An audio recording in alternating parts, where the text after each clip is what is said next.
রব্বুল আলামিন চোখের শানটাকে ঠিক মতে বসাবো নাকি একটু নাড়াইয়া দিব? কারণ আমাদের কাকে কি আকৃতি দিবেন এটার মধ্যে কোনো পীর আউলিয়ারও হাত নাই, পৃথিবীর কোনো রাজা বাদশারও হাত নাই। যদি থাকতো আমেরিকার দুইবারের প্রেসিডেন্ট, তার নাম বারাক ওবামা, তার ছেলে মেয়ে এত কালা বাতি দিও যায়, নাকের সেন্টার ঠিক নাই, ঠোঁট মুড়া, প্রেসিডেন্ট হইয়া বিশ্বের সবচেয়ে বড় প্রেসিডেন্ট হইয়া তার সন্তানের গঠন একটু পরিবর্তন করার কোনো ক্ষমতা নাই। এর কারণ কার কি আকৃতি হবে এটার একক ক্ষমতা কার? আয়াত দিয়ে দলিল দেই। আল্লাহ বলেন, হুয়াল্লাযী ইউসাউবিরুকুম ফিল আরহামি কাইফা ইয়াশা।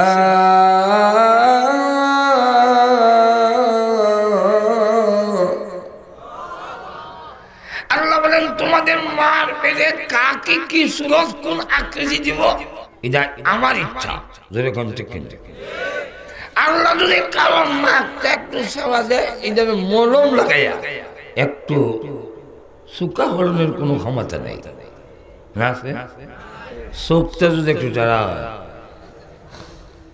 সুদা হরণের ক্ষমতা নেই। তাই ফেরেশতারা জিজ্ঞাসা করেন, রব্বুল আলামিন আঙ্গুল কি 20টা দিব না 22? আল্লাহ রব্বুল আলামিন তখন বলেন, ফেরেশতারা ছেলে হবে না মেয়ে হবে, আঙ্গুল 20 হবে না 22 হবে? চোখের সেন্টার ঠিক মতে বসাবে নাকি একটু নাড়া দিবে? আমার নতুন করে বলার কোনো প্রয়োজন নেই। লোকে মাহবুদের দিকে তাকায় দেখো, সে মার পেরে দেওয়ার 50,000 বছর আগে আমি আল্লাহ তার সুরত বৌদের মধ্যে লটকায় রেখে দিয়েছি। তাহলে আমাদের প্রত্যেকের ছবি লোহে মাহবুদের মধ্যে লটকানো। এই জন্যে তাফসীরে ইবনে কাসিরের মধ্যে এক হাদিস আছেন, আপনি আমাদের নবী বিশ্ব নবী রাহমাতুল লিল আলামিন বলেন, আমার আগে যত নবী রাসূল পৃথিবীতে এসেছেন সব নবী রাসূল আমার সাথে উম্মত সহ দেখা করছে। সুবহানাল্লাহ কই না, ভাগ্য কই না, আর শুধু এখন আল্লাহু আকবার। আমাদের নবীর আগে, কারণ আমাদের নবীর পরে কিয়ামত পর্যন্ত আর কোন নবী নাই। এখানে আসতেই থাকবেন, হুজুরে কিছু কইবেন না। এটা আকীদা, এটা ঈমান। আমাদের নবী শেষ নবী, কিয়ামত পর্যন্ত আর কোন নবী, আর এখন নবী নাই, নবী আসবে না, নবী নাই। একজন নবী আসবে কিন্তু নবুয়ত থাকবে না। ওনার নাম কি? ঈসা আলাইহিস সালাম আসবে না কিন্তু নবী হইয়া না, নবুয়ত নাই। এই কারণে কেন আমাদের নবীর পরে কিয়ামত পর্যন্ত আর কোন নবী নাই। নবীর আসনে বসবার মতো জায়গাও খালি নেই। নবুয়তের যে আসন, সভাপতি সবের আসনটা খালি থাকলে না বইতে, ওনার আসন যদি সারে হই না, আরেকজন আয়া বইব, এটা ধারণা করেন কিভাবে? বুঝলে বুঝেন, না বুঝলে নেই। ইশারা মাই আর কেন তাকসীর ইশারা। সভাপতি সব যদি আসন না সারে, আমি যদি আমার আসন না সারি, এদের মধ্যে কেউ বসতে পারবে? আসলে বলে আমাদের দেশের কারবার চলছে এরকম। আসন বিশ্ব নবীর নবুয়তের আসন খালি নাই। অতএব কিয়ামত পর্যন্ত কোন ব্যক্তি নবুয়তের আসনে বসবে এই সুযোগ নাই। এক্সাম্পল, মনে করেন আপনাদের এখান থেকে লোকাল বাচ্চারে চিটাগাং সকাল 10টায় ছাড়বে, আপনি গিয়ে ওইটা বসছেন, 10টা বাজে, গাড়ি ড্রাইভার স্টার্ট দিছে ঠিকই, কিন্তু একবার আগে যায় একবার পিছায়, সামনের দিকে যায় না। আছে না এরকম? আপনি বলেন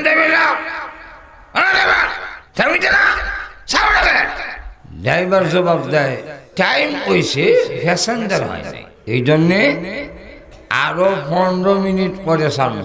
কয় মিনিট? আপনি ভাবলেন ছিল বৈশানাতে কে 15 মিনিট পরে যখন ছাড়বে এতে একটা চা খাই। আপনি যদি চা খাইতে চলে যান, সিটটা খালি হইয়া অন্যরা বইবার সম্ভাবনা আসেনি। আর তো বলেন এই কারণে 2টা ব্যাগ আছে, এই ব্যাগ সিটটার মধ্যে রেখে গেছে। এখন কি বলেন, সিটটার মধ্যে কোনো লোক আছে? মানুষ আছে?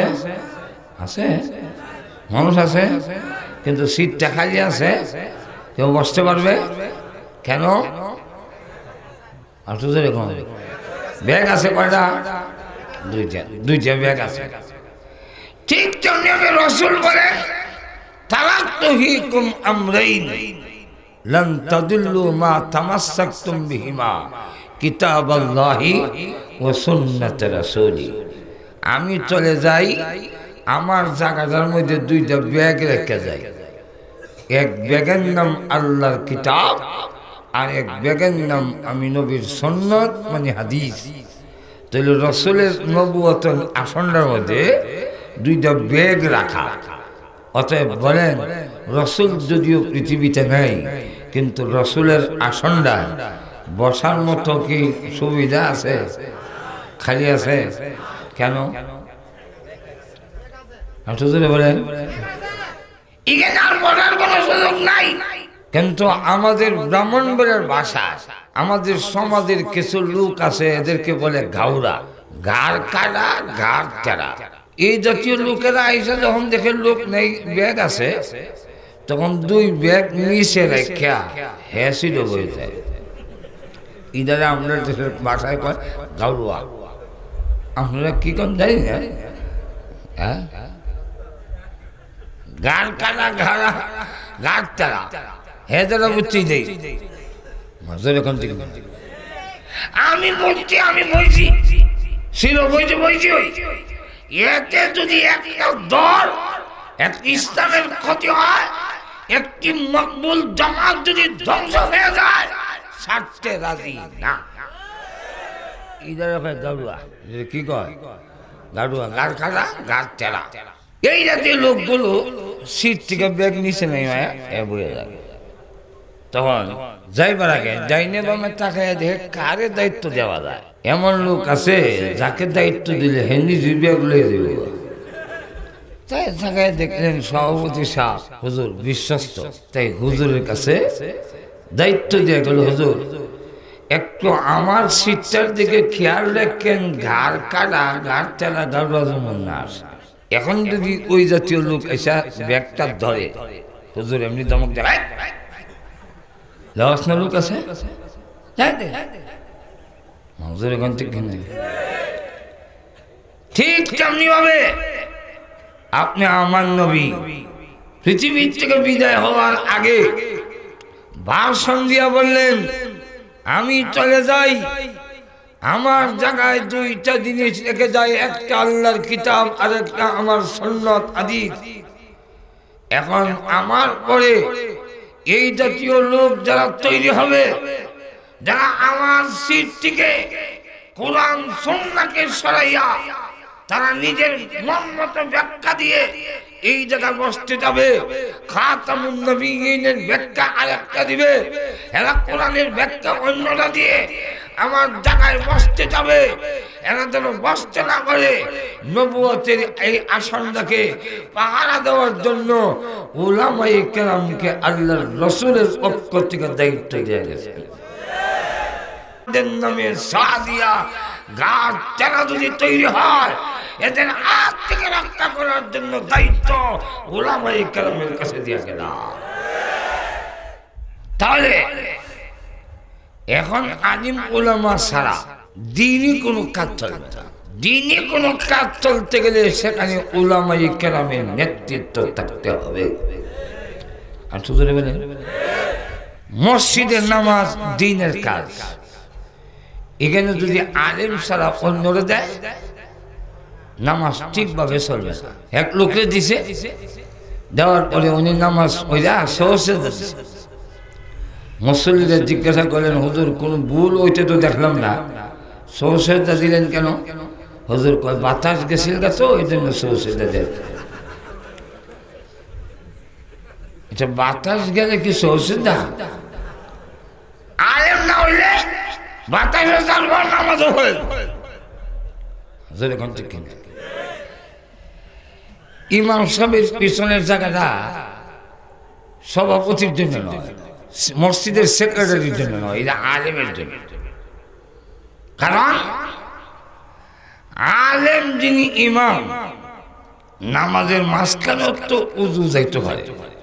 এবছর আমি লন্ডন জোরে নামাজ পড়তে গেছি, তো মসজিদের ইমাম সাহেবের পিছনে ইক্তেদা করলাম।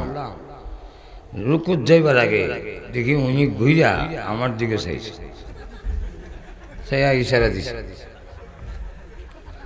আমিও তো বুঝছি যে ইশারা কেন ঠিক না, কিন্তু একজন সাধারণ লোককে যখন ইমাম সাহেব ইশারা দিছে, উনিও নামাজ হতে কে নাক বয়া জবাব দেয়।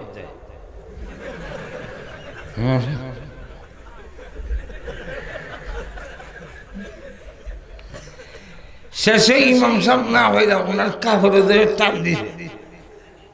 এমন সময় নিয়ত ছেড়ে দেখো ইমাম সাহেব কাপড়ে ধরে টানাটানি করেন কেন?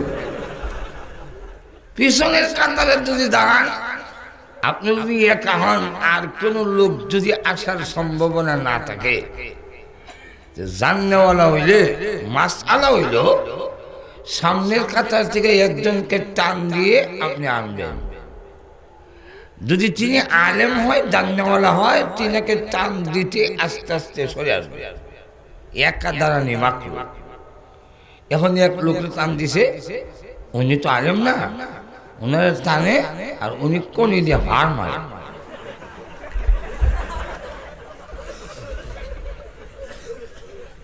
তাহলে সোজা পরিষ্কার কথা,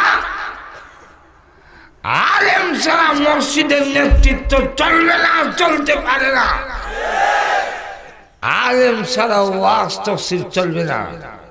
যদি চলে তাহলে সেখান থেকে হেদায়েত আসবে না, বরং গুমরাহি পয়দা হবে।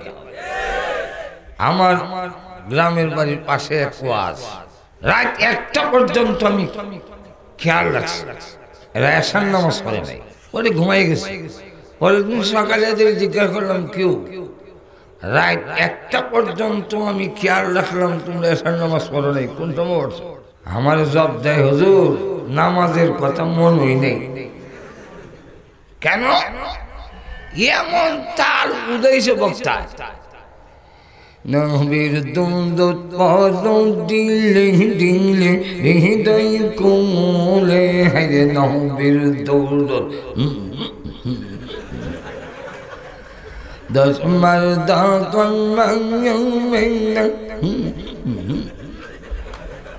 এমন তার উদয়ছে, নামাজের কথা মনেই নেই। তো আলেম যদি না থাকে আর ওয়াজ নসিহত হয়, সারা রাত ওয়াজ হবে, গান আর গান, না থাকবে কোরআন, না থাকবে হাদিস।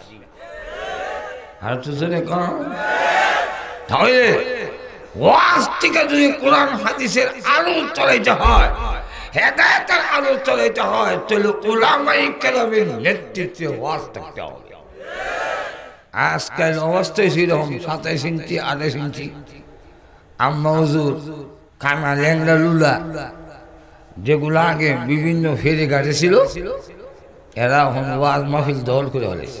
এই কারণে হেদায়েতের থেকে গুমরা হয় বেশি। ঠিক কেমনি হবে? দাওয়াত ও তাবলীগের কাজ উলামায়ে কেরামের নেতৃত্বে চলতে হবে। দাওয়াতের কাজ শুরু হয়েছে আলেম দিয়ে, দাওয়াতের আলেমের নেতৃত্বে ছিল, কিয়ামত পর্যন্ত আলেমের নেতৃত্বেই থাকতে হবে। যদি আলেমের নেতৃত্বে না থাকে তাহলে আপনার দাওয়াতের কাজ চলবে কেমনে? আপনি তো আলহামদুলিল্লাহ জানেন না, আর শিখাবেন কেমন? যেরকম ঠিক নেই, আপনি কি শিখাইলে হবে? আলহামদুলিল্লাহ রাব্বিল, ঘুমাই গেছেন না খেলে? আলেমের নেতৃত্ব ছাড়া দিনই কাজ চলবে না। মানেন না? মানেন কিনা আপনারা? তাই নবীজি বলেন, আমার আগে যত নবী দুনিয়াতে এসেছেন সব নবী উম্মত সহ আমার সাথে মুসাফা করেছেন। আমি তাকায়া দেখি কোন নবীর 80 জন উম্মত, কোন নবীর 40 জন, কোন নবী 20 জন, কোন নবী 10 জন, কোন নবী 5 জন, কোন নবী 9 জন, একজন উম্মত নাই। হঠাৎ করে তাকায়া দেখি 6 লক্ষ উম্মত নিয়ে একজন নবী আসতেছেন। নবী আগে, উম্মত পিছনে। তাদের পায়ের আঘাতে ধুলাবালু অন্ধকার হয়ে যাচ্ছে। আমি ডাক দিয়ে বললাম, প্রভু গো, উনি কোন নবী এত উম্মত নিয়ে আসতেছেন? আল্লাহ জানিয়ে দিলেন, তিনি হলেন বনি ইসরাইলের বড় নবী, জলিলুল কদর পয়গম্বর মুসা আলাইহিস সালাতু ওয়াস সালাম। 6 লক্ষ উম্মত নিয়ে আসতেছে। নবীজি বলেন, স্বপ্নের মধ্যে আমার চেহারাটা মলিন হয়ে গেল। আমি এমনি মলিন হয়ে গেল। এই জন্য আল্লাহর কিয়ামতের দিন মুসা নবীর উম্মত বেশি হবে, এত উম্মত তো আমার হবে না। এই অল্প সময়ে আমি এত উম্মত কোথা থেকে পাবো গো আল্লাহ? এমনি আল্লাহ ডাক দেব, নবীজি আপনার কি পরিমাণ উম্মত হবে? কে কে আপনার উম্মত হবে? লৌহে মাহফুজের বৌদের মধ্যে লটকানো আছে। নবী গো, একটু মাথাটা ডান দিকে ঘুরান। নবী বলেন, আমি আমার মাথা ঘুরালাম। তাকায়া দেখি শুধু মানুষ আর মানুষ। মানুষের ভিড়ের কারণে আমার ডান দিকে আসমান আর দেখা যায় না। আল্লাহ ডাক দিয়ে বলেন, ও নবীজি, আপনার মাথা মোবারক বাম দিকে ঘুরান। নবীজি বলেন, আমি বাম দিকে মাথা ঘুরাইলাম। তাকায় দেখি শুধু মানুষের মানুষ। মানুষের ভিড়ের কারণে আমার বাম দিকে আসমান দেখা যায় না। আল্লাহ ডাক দিয়ে, নবীজি উপর দিকে তাকায়। নবীজি বলেন, আমি উপর দিকে তাকালাম। তাকায় দেখি শুধু মানুষের মানুষ। মানুষের ভিড়ের কারণে উপরের আসমান দেখা যায় না। আল্লাহ ডাক দিয়া বললেন, ও বিশ্ব নবী রাহমাতুল লিল আলামিন, 6 লক্ষ উম্মত দেখে আপনার চেহারাটা মলিন হয়ে গিয়েছিল।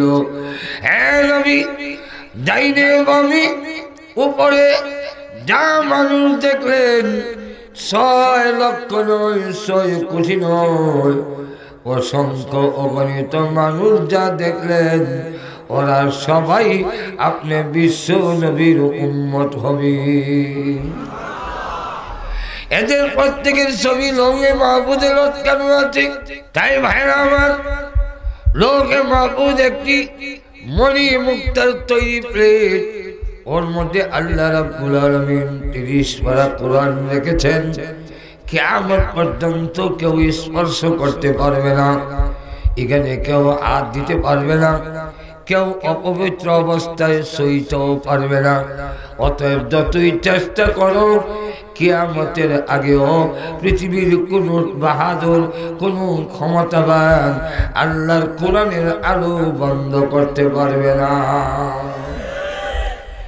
কোরআন আছে, থাকবে, তার আলো কেউ নির্বাপিত করতে পারবে না। কেন? যদিও কোরআনের লাইট জ্বলে বাংলাদেশে, কিন্তু সুইচটা বাংলাদেশে নয়, সুইচটা হলো লোকে মাহফুজের মধ্যে। লোকে মাহফুজ এটা ওয়াংশংসচি, ভারতের নরেন্দ্র মোদী, আমেরিকার ট্রাম্প, আর ওই লন্ডনের টনি ব্লেয়ার আর ব্রাউন, ওরা যারা আছে, যত কিছু আছে, পৃথিবীর যত শক্তি আছে, সব মিলেও যদি চেষ্টা করে আল্লাহর কসম কোরআনের আলো নির্বাপিত করতে পারবে না। আল্লাহ রাব্বুল আলামিন কোরআনের বিভিন্ন আয়াতে বলেছেন, লৌহে মাহফুজের মধ্যে আল্লাহ কোরআন রেখেছেন, সেখানের মধ্যে আল্লাহ রাখা প্রথম সূরার নাম হলো সূরাতুল ফাতিহা, সর্বশেষ সূরার নাম সূরাতুল নাস। সূরাতুন নাস সর্বশেষ আয়াত হলো মিনাল জিন্নাতি ওয়ান নাস, সর্বশেষ আয়াত। সেখান থেকে আপনি আমার নবীর কাছে যখন নাজিল হয় তখন কিন্তু সিরিয়াল মেনটেন করে নাজিল হয় নাই। যখন যে আয়াতের দরকার তখন সেখান থেকে ওই আয়াত নাজিল করা হয়েছে।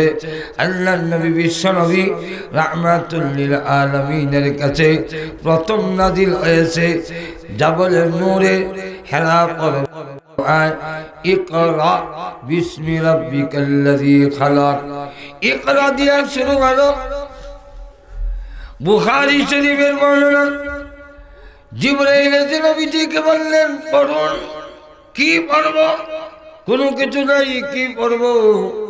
মুসলিম শরীফের হাদিসের মধ্যে উল্লেখ করা হয়েছে, রেশমি কাপড়ের মধ্যে সূরাতুল আলাক লেখা। আল্লাহ নবীর সামনে তুলে ধরে বলেন, আপনি পড়ুন। কি লেখা? রাসূল বলেন, মা না বিকারিন, আমি লেখাপড়া করি নাই, দুনিয়ার কারো কাছে পড়ি নাই, কিভাবে পড়ব? এর কারণ আল্লাহ পাক যত নবী রাসূল দুনিয়াতে প্রেরণ করেছেন, কোন নবী দুনিয়ার কারো কাছে লেখাপড়া করেন নাই।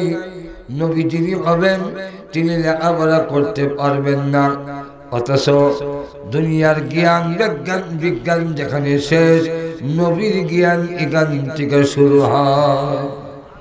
আর তো যেমন লক্ষ্য করে দেখে আমাদের নবী বিশ্ব নবী রাহমাতুল লিল আলামিন জীবনে কারো কাছে একটা অক্ষর পড়েন নাই, তিনি একটা অক্ষর লেখেন নাই, দুনিয়ার কারো কাছে পড়েন নাই। কিন্তু জ্ঞান বিজ্ঞানীরা এই বর্তমান চরম উন্নতির যুগে, যেই যুগে লোকেরা দাবি করে চন্দ্রের মধ্যে গিয়ে আসছে, যেই লোকেরা দাবি করে মঙ্গল গ্রহের স্নেপ নিয়েছে, যেই যুগের লোকেরা স্যাটেলাইটের মেশিনের মাধ্যমে তামাম পৃথিবী সব নিয়ন্ত্রণ করে, ওরা তাকায় দেখে তাদের জ্ঞান বিজ্ঞান যেখানে শেষ, মুহাম্মদের জ্ঞান এখান থেকে শুরু। যেমন লক্ষ্য করে দেখে অসুবিধা হইতেছে তো আমরা শেষ করে দিব। হ্যাঁ, আপনাদের অসুবিধা হলে আমাদের খুব ভালো, কারণ 7-8 ঘন্টা 8 ঘন্টা গাড়ি ড্রাইভ করে এখানে হয়েছে, আবার 8 ঘন্টা যেতে হবে। এখন যত তাড়াতাড়ি আপনাদের অসুবিধা হবে অত আমার জন্য কল্যাণ, কথা বুঝলেন? আর আমি তো এলাম আমার ব্যতিক্রম এক বক্তা, আমার ডেইলি 3-4টা হাসা আছে, এই আজকে একটা, কারণ জোড়া লাগাবার কোনো ভাত নেই। বুঝেন নাই মনে হয় আমার কথা বোঝা যায়? কিছু হ্যাঁ না কেন, কারণ আমি তো অসুস্থ, এখনো এক সাইড নাই। আমার কথা বোঝা যায় কিনা আমার নিজের মধ্যে সন্দেহ। তাই আপনারা যদি জোরে হ্যাঁ না না কন তো মনে করি যে মনে বোঝা যায় না, এই জন্য কিছু কয় না। এর আবার 2 দেশের 2 রকম ভাষা, আমার ভাষাও আপনারা বুঝেন কিনা এটাও তো জানি না। এক দেশের ভাষা, এক দেশের বুলি, আরেক দেশের গালি, যেরকম ঠিক না? এমন আছেন সামনের দিকে যাই তো আল্লাহ নবী লক্ষ্য করে দেখেন 2টা এক্সাম্পল দেই। এর মধ্যে একটা হলো আমাদেরকে নবীজি শিক্ষা দিয়েছেন হাসি আসলে আলহামদুলিল্লাহ বলতে হয়। আমরা আলহামদুলিল্লাহ বলি। চিকিৎসা এক বড় বিজ্ঞানী এই কথাটার উপরে সে কালিমা করে মুসলমান হয়েছে। সে বলে, হে মুসলমানেরা, তোমরা আলহামদু বলো কেন? তখন বললো, আমাদের নবী শিক্ষা দিয়েছেন আলহামদুলিল্লাহ বলার জন্য। বিজ্ঞানীরা তখন ইদার উপরে রিসার্চ করে দেখে একবার হাসির সঙ্গে 3000 জীবাণু শরীর থেকে বের হয়ে যায়। তখন ওই চিকিৎসা বিজ্ঞানী বলে, 1500 বছর পরে, তখন সময়ে 1500 বছর আগে কোনো যন্ত্র ছিল না, জীবাণু নির্ণয় করার কোনো ব্যবস্থা ছিল না। মুহাম্মদ কি করে জানলো জীবাণু যায়? এই কারণে আলহামদুলিল্লাহ বলে আল্লাহর শুকর আদায় করতে হয়। এই জন্যে ওই চিকিৎসা বিজ্ঞানী কয় 1500 বছর পরে যন্ত্র আবিষ্কার করে আমরা যেই সিদ্ধান্তে পৌঁছলাম, মুহাম্মদ 1500 বছর আগে তা পৌঁছে গেছে। এতে বোঝা যায় তিনি আল্লাহর পয়গম্বর, তাই আর দেরি করলেন না, কালিমা পড়ে মুসলমান হয়ে গেছে। লক্ষ্য করে দেখে কুকুরে কোনো কিছুতে জিহ্বা দিয়ে চাটলে কুকুরের জিহ্বার থেকে যে জীবাণু লাগে, এটাকে ধ্বংস করার জন্য আল্লাহর নবী বলছেন, এক হাদিসে বলছেন 3 বার দইতে হবে, আরেক হাদিসে বলছেন 5 বার, আরেক হাদিসে আছে 7 বার, আরেক হাদিসে আছে 8 বার। কিন্তু প্রত্যেকটা হাদিসের মধ্যে উল্লেখ করা আছে উলাহুন্না বিতুরাব, মাটি দিয়ে ঘষাইতে হবে। ওই চিকিৎসা বিজ্ঞানী কয়, মুহাম্মদ তো এতটুকু বললেই চলতো, 3 বার দইতে হবে, অথবা 5 বার, অথবা 7 বার, অথবা 8 বার।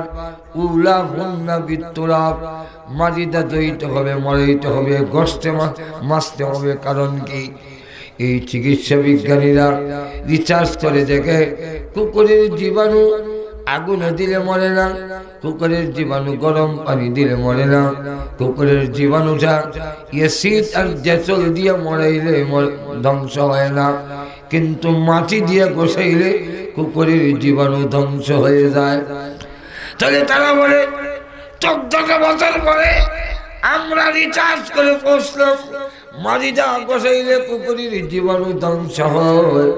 মুহাম্মদ তো দুনিয়ার স্কুল কলেজে চিকিৎসা বিজ্ঞানী কোনো সায়েন্সে পড়লেন না, তাহলে মুহাম্মদ কি করে জানলেন?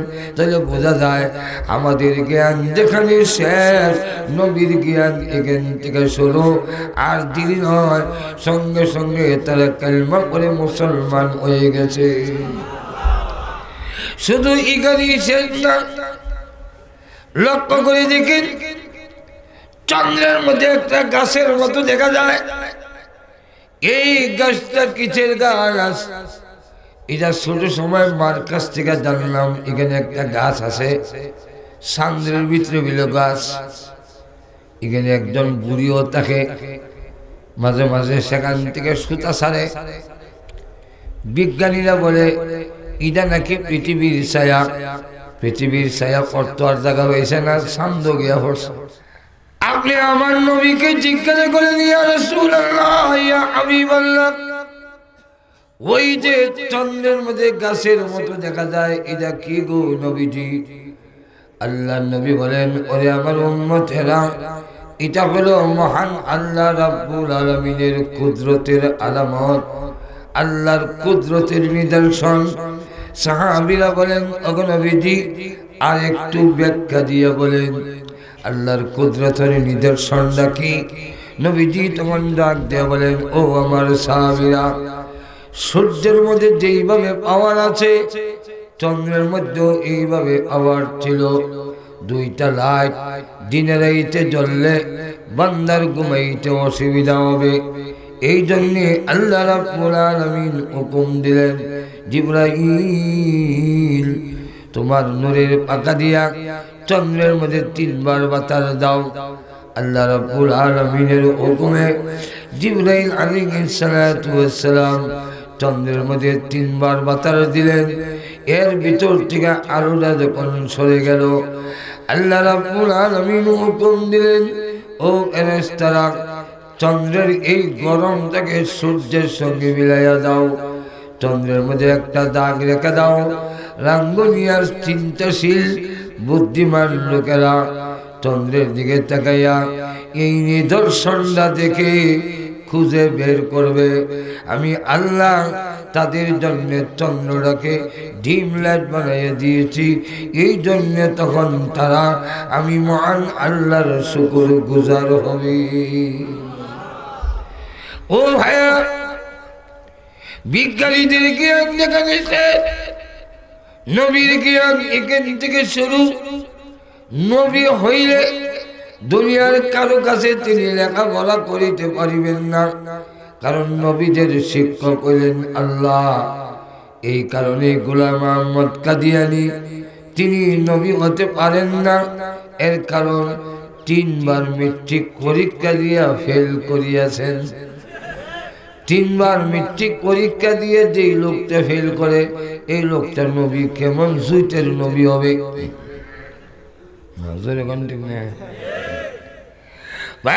আল্লাহ রাব্বুল আলামিন প্রথম নাযিল করলেন ইকরা, পড়ুন।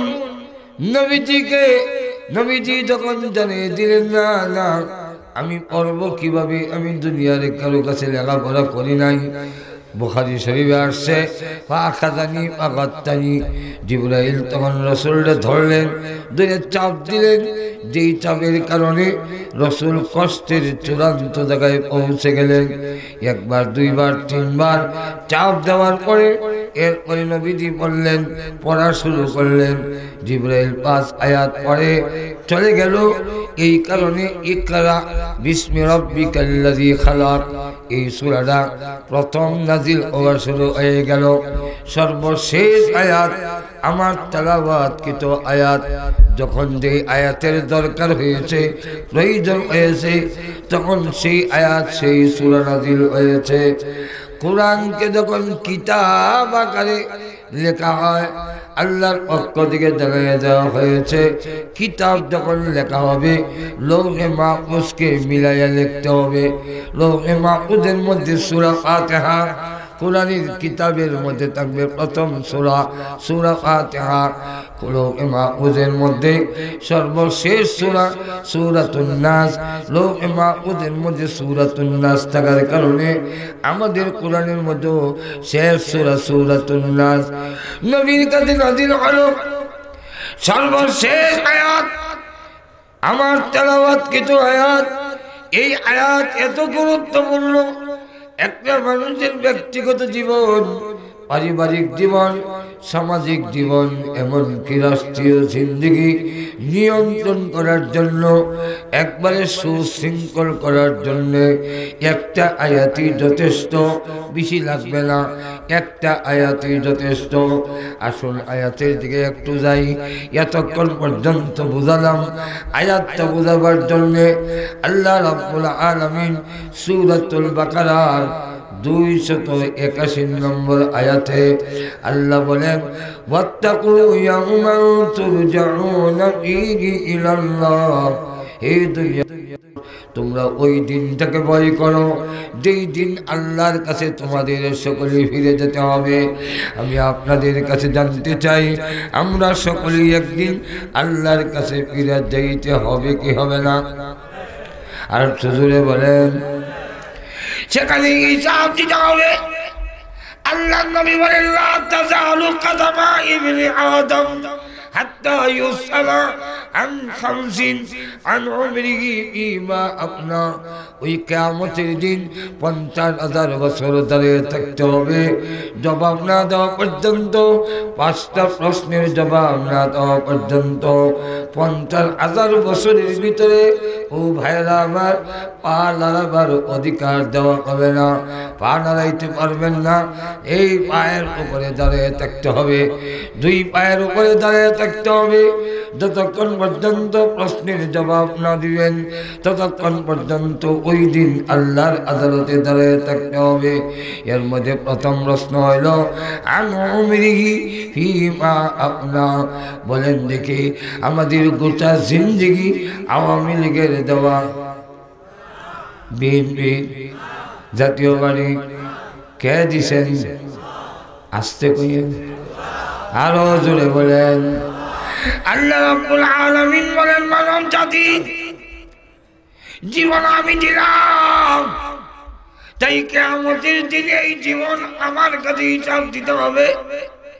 কোন কাজে তুমি ব্যয় করেছো এর হিসাব দাও। আমার দেওয়া জীবন, আমি যদি জীবন না দিতাম তোমার এই দেহের কোনো দাম ছিল না। ব্যাখ্যা দেওয়ার সুযোগ নাই। 2 নম্বর প্রশ্ন করা হবে, ওয়ান শাবাবিহি ফিমা আবলা।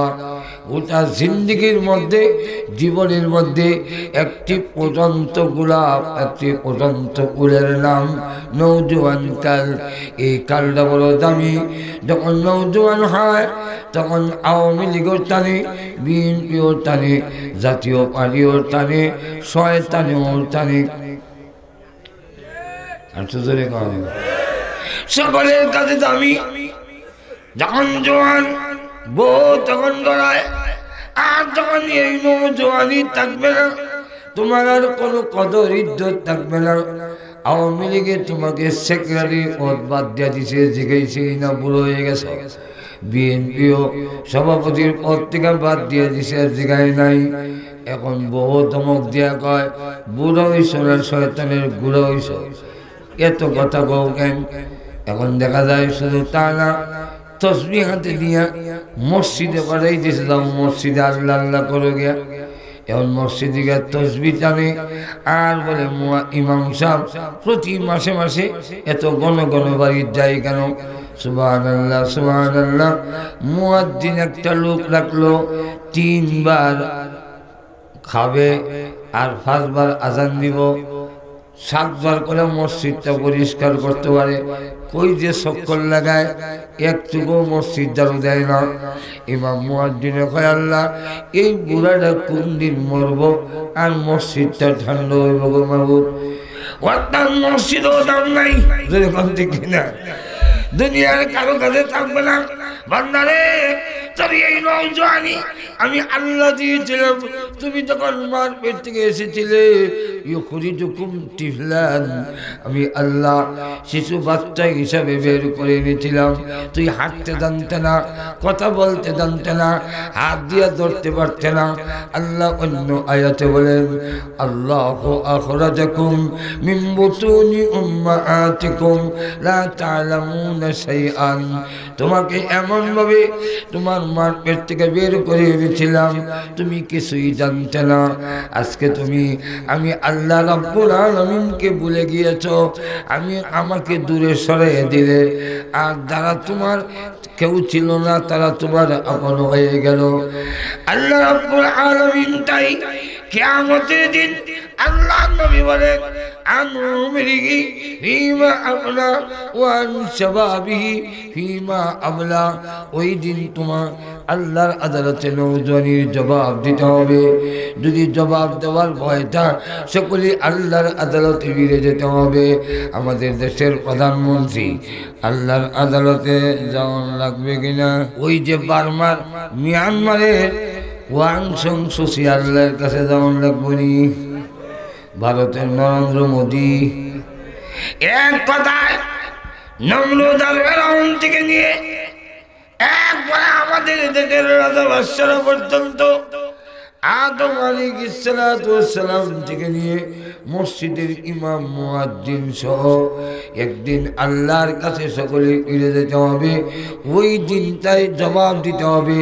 এই একইনার বিশ্বাস যদি আপনার অন্তরে পয়দা করতে পারেন, ব্যক্তিগত জিন্দেগিতে কোনোদিন কোনো মানুষ দুর্নীতি করবে না।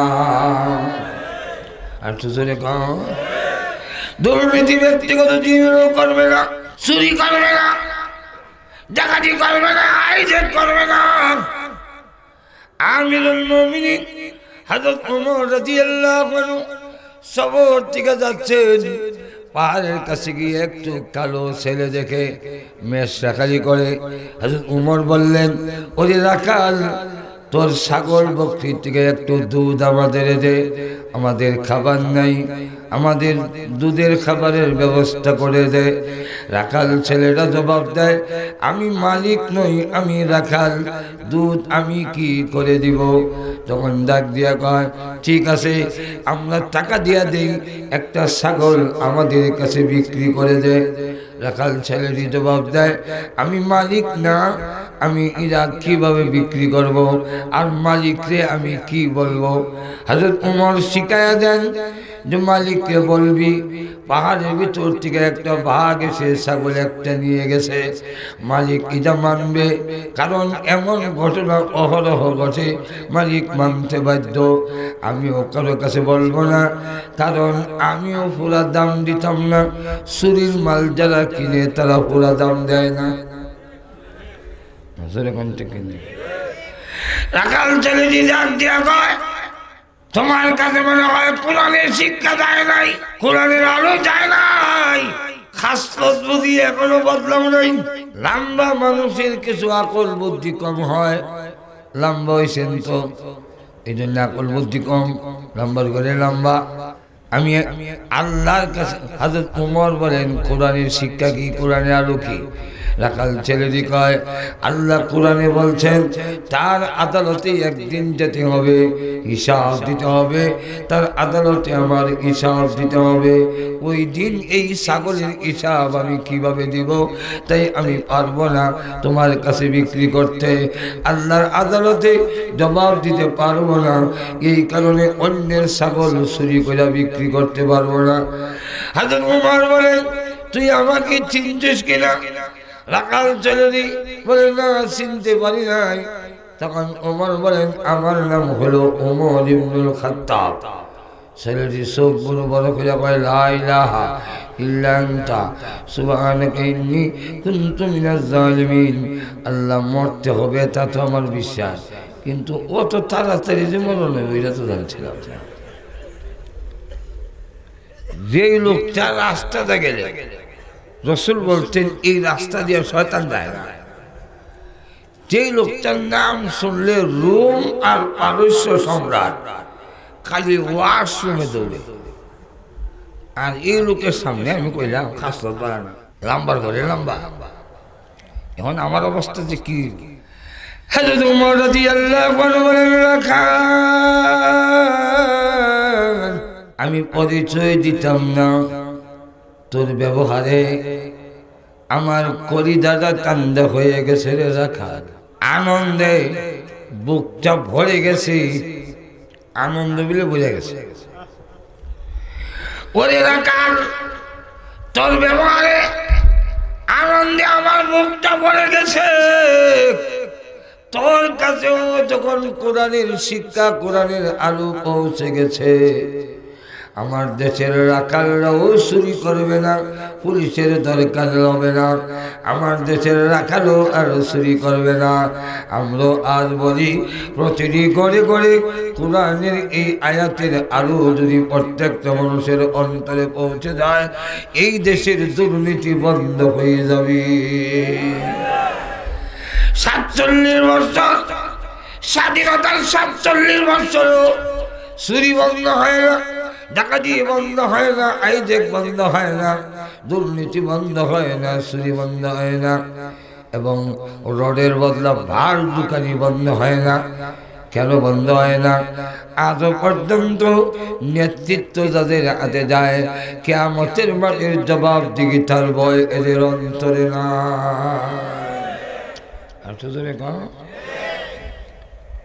আমাদের দেশে একটা কোম্পানি আছে, প্রাণ কোম্পানি, এটা কাদিয়ানি মালিক, মালিকেরা কাদিয়ানি।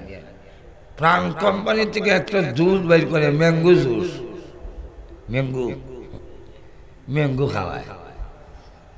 টেলিভিশনে দেখাইছে মিষ্টি কদুর মধ্যে আমের সেগারিন দিয়া ম্যাঙ্গো খাওয়াইতেছে, মিষ্টি কদু, আর নাম হইল ম্যাঙ্গো। দুর্নীতি বন্ধ করা যায়।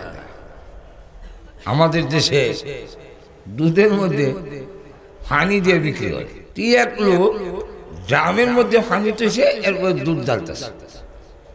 জিজ্ঞাসা করল, ভাই পানির মধ্যে দুধ দেন কেন? নোয়াখালী হুজুরের কাছে মরি দিয়েছি। হুজুরে বলছেন, তুই তো দুধের ব্যবসা করো, তুই পানির মধ্যে দুধ দিস না। হুজুরের কথা রাখতে গিয়া আমি দুধের মধ্যে পানি দিই না, পানির মধ্যে দুধ দিই। ঘুরাই আমার মরি দিয়েছে ঠিকই, কিন্তু কোরআনের আলো এখনো শিখতে পারে নাই। আর হুজুরে কয়, মা তার মেয়েকে বলে, আর আমাদের ছাগল বকরি কতটুকু দুধ দিল? 4 সের। আরো 4 কেজি 4 সের পানি মিশাই দেয়া বিক্রি করে দেয় 8 সের। তখন মেয়েটা কয়, না মা, আমি পারবো না দুধের মধ্যে পানি দিতে। কেন পারবি না? উমর নিষেধ করে, দুধের মধ্যে পানি দিয়ে বিক্রি করা হারাম, আমি তা পারবো না। মা ডাক দিয়া কয়, আমার মেয়েটা স্মার্ট হইল না এখনো, চুরি শিখছে না। কে স্মার্ট? আমরা দেশে গুনাহ করতে পারলে কয় আমার মেয়েটা খুবই স্মার্ট। স্নো পাউডার আলতা আল খাতরা সব কিছু দিয়ে উষা টাইট পোশাক পয়লা, চুলের মধ্যে শ্যাম্পু দিয়া বিবাদে চললে বাপ গর্ব করে, আমার মেয়েটা স্মার্ট। আর গেল ঠিক না? ও অসুবিধা হইতেছে, আর কয়েক মিনিট করলে অসুবিধা হবো। আর তো ধরে বলে তো লক্ষ্য করে দেখে এই অবস্থা। মেয়ে বলেন, মা তার মেয়েকে বলে, উমর নিষেধ করলে কি? সে উমর তো ঘরের কোনার দ্বারাই রয় নাই, অসুবিধা কি? উমর দেখবো নাকি? তখন মেয়েটা জবাব দেয়, মা উমর যদিও দেখে না, উমর যে আল্লাহকে ভয় করে, আমিও সেই আল্লাহকে ভয় করি। সেই আল্লাহ দেখতেছেন গো মা, কিয়ামতের মাঠে তার সামনে আমার জবাব দিতে হবে। আরো জোরে বলে, পারবো না, দুধের মধ্যে পানি দিতে পারবো না। আমাদের মধ্যেও কোন মহিলার অন্তরে এই আয়াত যদি তার পরিপূর্ণভাবে অন্তরের মধ্যে সেই অনুভূতিটা ফিট করতে পারে, আল্লাহর কসম কোন মহিলা জিন্দেগিতে বেপরদা হবে না, স্বামীর অবাধ্য হবে না। আল্লাহ রাষ্ট্রপ্রধানও যদি এই আয়াতটা ভালো করে অনুধাবন করে, জিন্দেগিতে কোনোদিন কোনো ভাস্ক চিন্তাই করিয়া ফাঁস করাবার চিন্তা জীবনও করবে না, খুন আর গুম জীবনে করবে না। এর কারণ দুনিয়ার আদালতে জবাব দেও আর না দাও, আল্লাহর আদালতে একদিন অবশ্যই জবাব দিতে হবে। আমিরুল মুমিনিন উমর রাস্তা দিয়ে যাচ্ছেন, তুই একজন মহিলা, বৃদ্ধা মহিলা সাক্ষাৎ, উনি সালাম দিয়ে জানতে চাইলেন নিজের সম্পর্কে। কারণ আমাদের দেশের দায়িত্বশীলরা যদি পুলিশ ছাড়া আইসা একটু যাচাই করত, তাহলে বুঝতে পারতো ওনার জনপ্রিয়তা কি পরিমাণ। এখন ঠিক না? আমি লন্ডন আমেরিকা দেখলাম মন্ত্রী এমপি রাস্তা দিয়ে আড়ে, কোনো পুলিশ নাই, সিকিউরিটি নাই। আর আমাদের দেশও খাইতো হয় না, কিন্তু বেড়া গেলে তুই তো জায়গা হয় না। আগে হিসে পুলিশের গাড়ি, ওরে বাবা, যেমন বোঝা যায় সবচেয়ে ডাকাত ধরা বসে। উন্নত দেশে লাগে না, আমেরিকা, ব্রিটেন, ফ্রান্স, কানাডা, এদের এমপি মন্ত্রী রাস্তা দেয়, সিকিউরিটি লাগে না, নিজে গাড়ি চালিয়ে যায়। না টনি ব্লেয়ার যখন মন্ত্রী আর প্রধানমন্ত্রী, তখন নিজে গাড়ি চালিয়ে দিতেছে। প্রধানমন্ত্রী নিজে গাড়ি চালিয়ে দেয়, ড্রাইভার নাই। বাসার থেকে মনে হয় বউ কল দিছে বাচ্চার দুধ নিবার লেগে, গাড়ি একখানো পার্কিং করে দোকান থেকে দুধ নিছে প্রধানমন্ত্রী নিজে। পরের দিন হেডলাইনে এসে সরকারি গাড়ি তেল খরচ কইরা গাড়ি ব্যবহার করে প্রধানমন্ত্রী নিজের বাচ্চার দুধ কিনিয়াছে। পরের দিন তিনি সংসদে দাঁড়ায় জাতির কাছে মাফ চাওয়া লাগছে, আই এম সরি। হ্যাঁ না, উন্নত হইতো না, আমরা উন্নত হইব ঠিক না। আমি তো সিঙ্গাপুর থাইল্যান্ড ছিলাম, প্রথম চিকিৎসা করি থাইল্যান্ড ব্যাংককে। তো থাইল্যান্ড আর বাংলাদেশ একসাথে স্বাধীন হয়েছে না, কিন্তু হ্যাঁ টাকার মান আমরা থেকে আমরা 3 টাকা দিলে 1 টাকা দেয় থাইল্যান্ড। রাস্তাঘাট সব উন্নত, আমরা থেকে অন্তত আরো 3 গুণ বেশি। কেন? আমাদের উন্নতি সিঙ্গাপুর হয়ে দিত বাংলাদেশ, শুধু দুর্নীতিবাজদের কারণে হয় না। উন্নত দেশের লোকগুলোর এমপি মন্ত্রী পুলিশ লাগে না, আমরা লাগে কেন? কেন বলবো, আসলে এখন বলবো। আমি যেটা বুঝছি আপনাদের সামনে বলি, আমার বোঝাটা ভুল হইতে পারে, 100% ঠিক বুঝো না, যদি ভুল হয়েছে ঠিক করে দিয়ে। আমি যেটা বুঝছি রইল, ওই দেশের এমপি মন্ত্রীরা দেশের জনগণের পাওনা দেয়। একটা রাস্তা এমন নাই যেখানে আপনার পাড়া একটু গোড় দিবে আর একটু ব্যথা হইবেন, এমন কোন রাস্তা নাই। ঘুমাই গেছে। এমন কোন চিকিৎসা হাসপাতাল নেই যেখানে জনগণের সুচিকিৎসা হয় না। এমন কোন শিক্ষা প্রতিষ্ঠান নেই যেখানে গুলাগুলি আর মারামারি হরা নাই, খালি মারামারি এটা নাই। জনগণের অধিকার দেয়, এই জন্য জনগণ দিয়ে কোনো ভয় নাই, জনগণের মাঝখান দিয়ে যেতে পারে হেঁটে। আর আমরা দেশের এমপি মন্ত্রীরা জনগণের হামলা দেয় না, এই কারণে জনগণের মাঝখান দিয়া পুলিশ ছাড়া যাইবার সাহস এর নাই। এটা আমি বলছি, আপনারা কোনো হযরত উমর রাদিয়াল্লাহু আনহু সিকিউরিটি নাই, পুলিশ নাই, হেঁটে যাচ্ছেন। তো মহিলা তাকায় দেখে জামার মধ্যে 18টা তালি দেওয়া, 18টা তালি দেওয়া, মাঝে মাঝে অন্য কাপড় দিয়া তালি দেওয়া। আর মন্ত্রী এমপি দেখলি বোঝা যায় মন্ত্রী হওয়ার আগের চেহারা আর মন্ত্রী হওয়ার পরের চেহারা বেশ কম। দেখবেন এদিকটা একটা গুস্তের ফুটলা নামছে, মন্ত্রী হয়েছে না। উমর দেব কঙ্কাল তো মহিলাকে সালাম দিয়ে জিজ্ঞাসা করলেন, বুড়িমা আমিরুল মুমিনিন উমর লোকটা কেমন গো? বুড়ি জানাই দিল, লোকটা ভালো না, লোকটা ভালো না। হযরত উমর দেখো ভালো না কেন?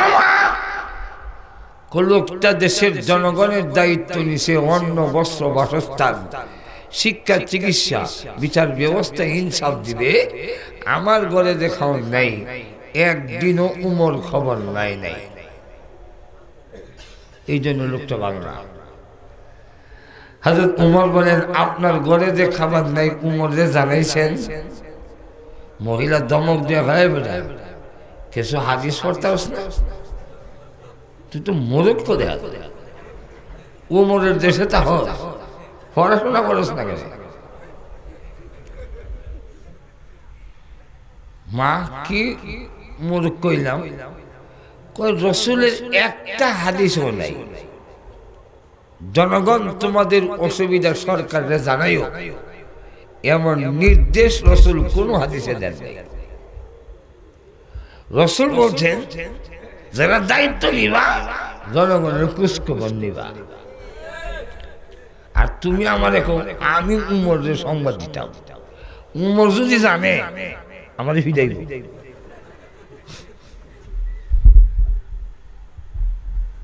আর কি দরকার লাগছে আমার?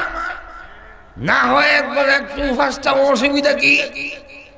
কিয়ামতের দিন যেদিন আল্লাহর আদালত কায়েম হবে, যেদিন সকলে আল্লাহর আদালতে সকলেই ফিরে যাবে, ওই দিন যখন বিচার দেব তখন উমর বুঝবে কয় মন ধানে কয় মন চাউল হয়।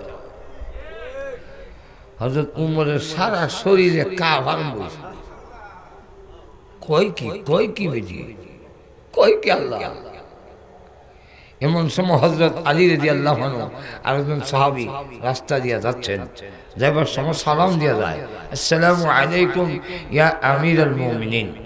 বুড়ি কয় দাঁড়াও, একটা সালাম দিলে সালাম তো দেখতে দেবো না, সব ফকিরের দল, আমিরুল মুমিনিন কর্তৃকে বুঝতে। হযরত আলী মনে করছেন বুড়া বিড়ি যখন চিনছে না একটু পরিচর্যা করাই নেই। বুড়িমা যার সাথে কথা বলতেছে উনি আমাদের আমিরুল মুমিনিন উমর ইবনুল খাত্তাব। বুড়ি কয় লা ইলাহা ইল্লা আনতা, হে আল্লাহ, বাংলাদেশে আল্লাহর বিরুদ্ধে কইলেও যে কোনো শাস্তি হয় না, নবীর বিরুদ্ধে কইলে শাস্তি হয় না, কিন্তু সরকারের বিরুদ্ধে মন্ত্রী এমপি এবং প্রধানমন্ত্রীর বিরুদ্ধে ফেসবুকে কিচ্ছু কইলেও বিনা সাক্ষী 7 বছর জেল। আর এখানে উমরের সামনে ওরি বাবারি হযরত উমর ওখান থেকে বাইর করছেন 500 স্বর্ণ মুদ্রা। না আসতে কয়শো 500 স্বর্ণ মুদ্রা।